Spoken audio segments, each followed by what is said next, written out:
Hi guys, Sandy Ingram here. Welcome. In this video, I am going to share with you the information that Iraq is saying to the public versus exactly what Iraq is doing behind the scenes in regards to the Iraqi dinar. But first, we need to clear up a misunderstanding.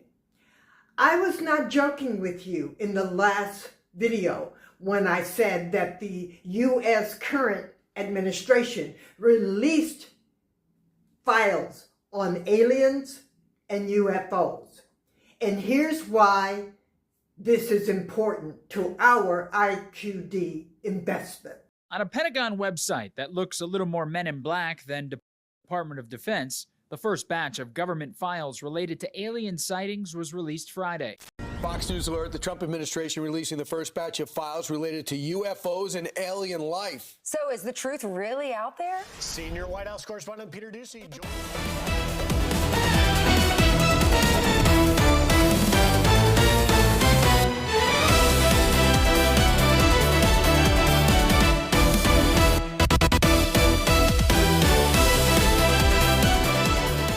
The United States UFO document shows us more than anything else at this point in time that governments do tell stories.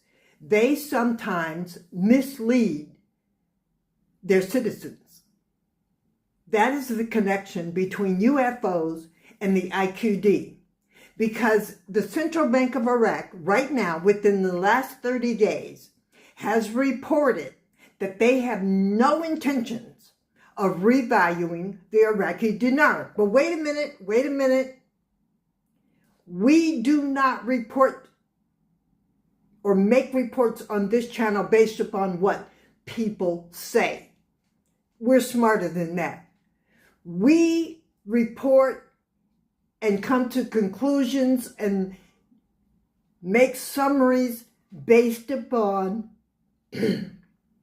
you got it, what people do. And here's what Iraq is doing, and the analysts are pointing it out. While they're saying that the IQD, they have no intentions of revaluing it, at the exact same time, they are accelerating banking reforms. They are implementing digital finance initiatives. And they are also implementing financial modernization efforts.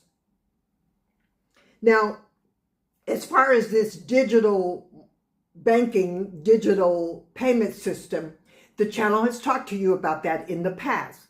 And we have explained to you that in order for this system to work, they need for the Iraqi people to put their money into the bank. Right now, the Iraqi people do not trust the banks to that level. So until the Iraqi people are on board, the digital payment system is just talk. It applies to some Iraqi citizens, but not all, not the majority. Now here's what we know about Iraq's personality. They are not above or beyond locking everybody out who does not go along with the program.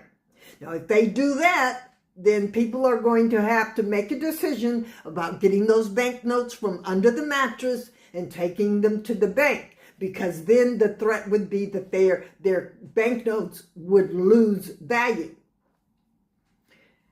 We don't think that's going to happen, but it could. You never know. Iraq is on the cutting edge. They are in a position to ride the tide to the highest level of technology in finances, because they're implementing at a time when major financial changes are happening in the world. Make no mistake about it. Iraq is riding a wave. Now you have to ask yourself, Why is Iraq doing all of this? Is it to support an almost worthless currency against the US dollar? And we say worthless, but let me say this to you. When you are in Iraq, your currency may be worthless to somebody in America or Great Britain or Australia or New Zealand, but it's not worthless to you because it feeds you, it provides shelter, it provides transportation, gas for your car, etc., etc. So us calling their currency worthless is not a wise decision because it's not worthless in Iraq. And that's what you have to understand. Many of you are holding 1 million or more, up to 10 million Iraqi dinars. And you may feel broke, but you're only broke because of where you're at this particular moment or time. If you were in Iraq, you wouldn't feel so broke.